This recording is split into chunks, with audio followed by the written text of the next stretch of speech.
Salut, ça faisait longtemps, juste 5 secondes sur le nouveau décor. Je fais des études à l'international et tous les 6 mois je suis amené à changer d'appartement ou à changer de logement.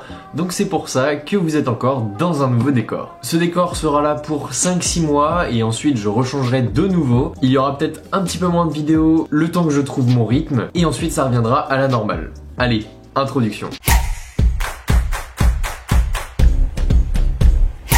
Donc la vidéo d'aujourd'hui va me servir à comparer les AirPods donc de première génération et un casque audio donc en 2020. Est-ce que c'est comparable ou tout simplement est-ce que c'est le jour et la nuit comme on avait l'habitude d'entendre avant? Donc premièrement je tiens à préciser qu'entre les AirPods de première génération et ceux de la deuxième génération il y a juste le boîtier de recharge sans fil qui change, sinon c'est juste les mêmes AirPods. Donc pas de différence au niveau du son et pas de différence au niveau de la batterie. De plus le casque audio que je tiens dans les mains c'est le Mixeder ou le Mixcoder comme vous voulez E9. Donc c'est l'avant-dernier de leur gamme.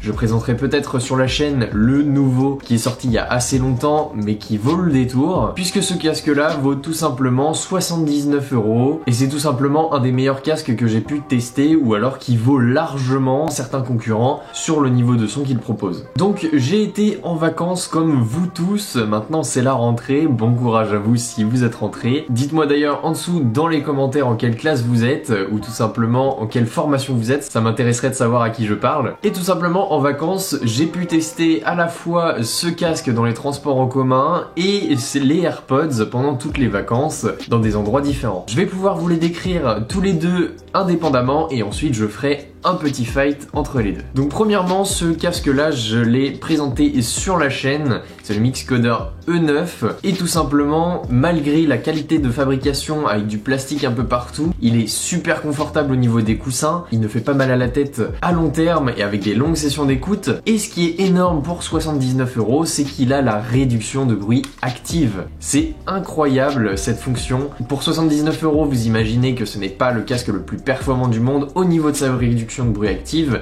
mais c'est largement suffisant pour prendre les transports en commun en ayant un bon son dans les oreilles sans perdre certains détails. Contrairement à certains casques, il est encore en micro USB et il a environ 20 heures de batterie selon ce que propose Mixcoder. Cependant, j'ai pu le tester donc environ à un tiers du volume sur mon iPhone. Il n'y a pas besoin d'aller au-dessus, il n'y a pas besoin d'aller en dessous pour pouvoir écouter sa musique confortablement. Et tout simplement, je me suis surpris à dépasser les 20 heures d'écoute avec ce casque, c'est-à-dire qu'il fait en moyenne 22 heures d'écoute, ce qui est énorme pour un casque, et franchement, c'est hyper confortable de ne pas avoir à le recharger à chaque fois qu'on l'utilise. Donc en conclusion, c'est un super casque entrée de gamme pour ceux qui veulent découvrir l'Active Noise Cancelling, donc l'ANC, la réduction de bruit active, et pour avoir un super son très confortable pour des longues sessions d'écoute. Maintenant, je vais vous représenter un petit peu les AirPods de première génération, étant donné que j'ai des super amis qui me les ont offerts pour mon anniversaire. J'ai pu découvrir le monde des AirPods et j'ai pu voir à quel point c'était génial. Tout simplement, quand vous les sortez de la boîte, ça s'appelle automatiquement à votre iPhone quand vous l'avez fait la première fois. Vous avez un aperçu de la batterie et avec iOS 14 qui va sortir, avec la bêta que j'ai sur mon téléphone, je peux voir la batterie de chaque AirPods et de la boîte de AirPods directement sur mon écran d'accueil. Il n'y a pas besoin de mettre hyper fort pour avoir un bon son. Généralement, je me mets à moitié quand il y a un environnement bruyant autour de moi et j'entends largement la musique. Effectivement, vous n'avez pas de réduction de bruit active et c'est ça qui m'a fait hésiter à avoir des AirPods entre les AirPods Pro et les AirPods normaux. La réduction de bruit active aurait été utile quand vous êtes dans la rue. Je me suis surpris à de nombreuses fois de devoir augmenter le son de mes AirPods quand il y avait des voitures autour, étant donné qu'il n'y a aucune réduction de bruit. Même passive, il n'y en a pas. Petit point aussi hyper agréable, mais qui m'a fait un petit peu peur, c'est que je suis sorti de chez moi tranquille, j'ai pris ma voiture, je suis allé faire mes courses et en fait j'ai remarqué que j'avais mes AirPods encore dans les oreilles et j'avais mis en pause le son pour X raisons et je les avais encore dans les oreilles et en me grattant l'oreille, j'ai senti mes AirPods et j'ai fait En fait, ils me servent à rien en ce moment parce que j'écoute pas de musique, donc je les ai enlevés. Mais on les oublie très facilement, c'est hyper agréable dans les oreilles et franchement vous avez l'impression de ne rien porter. Ça ne va pas vous faire mal après une longue session d'écoute et franchement pour regarder un film, les basses sont géniales et on est très bien immergé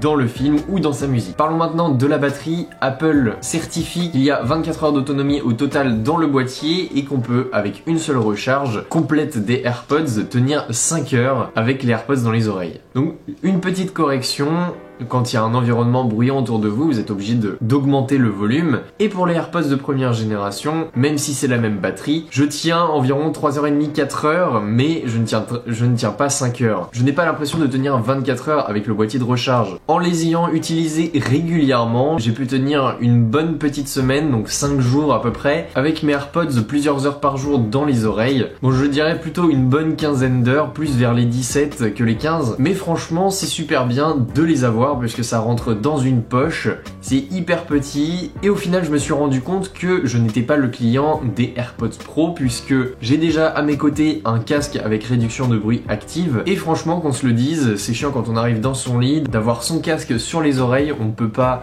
tourner la tête sur l'oreiller et c'est plutôt chiant d'aller chercher son casque, de revenir, etc. Alors que ça rentre dans une poche, ça se faufile partout, vous les avez toujours avec vous et vous avez juste à les sortir pour écouter votre contenu et franchement ça se sort en 5 secondes. Et pareil pour le rangement. Donc maintenant si on confronte les deux en 2020, qu'est-ce qu'on peut dire? Tout simplement ces AirPods sont plus la praticité contrairement au son, même si le son est génialissime et que même si c'est développé aujourd'hui, il y avait encore très peu de concurrents à l'heure où est sortie cette première génération d'AirPods. Et quant au casque, on est plutôt sur la qualité de son recherchée, un environnement vraiment immersif. Donc on est plutôt sur des utilisations transport en commun où il y a un bruit de fond à côté ou tout simplement pour être vraiment immergé pour que personne ne vous dérange si vous vivez à plusieurs dans une maison, en famille par exemple. Alors que sur les AirPods, on est plutôt sur une praticité, sur quelque chose qui va s'emporter partout pour quelqu'un qui est consommateur casual de musique et pour quelqu'un qui va pas se prendre la tête et qui va se déplacer beaucoup tout en regardant du contenu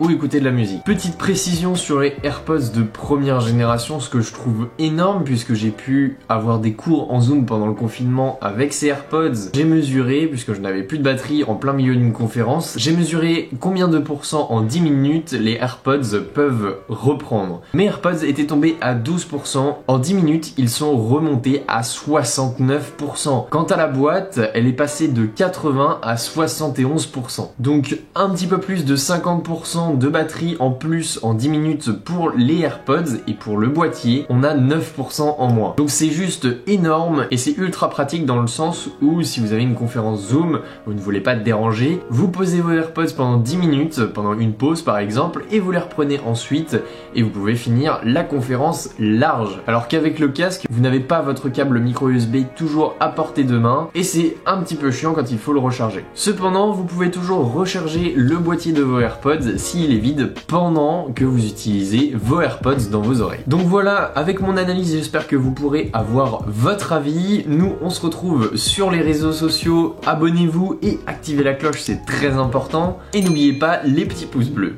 Allez, salut!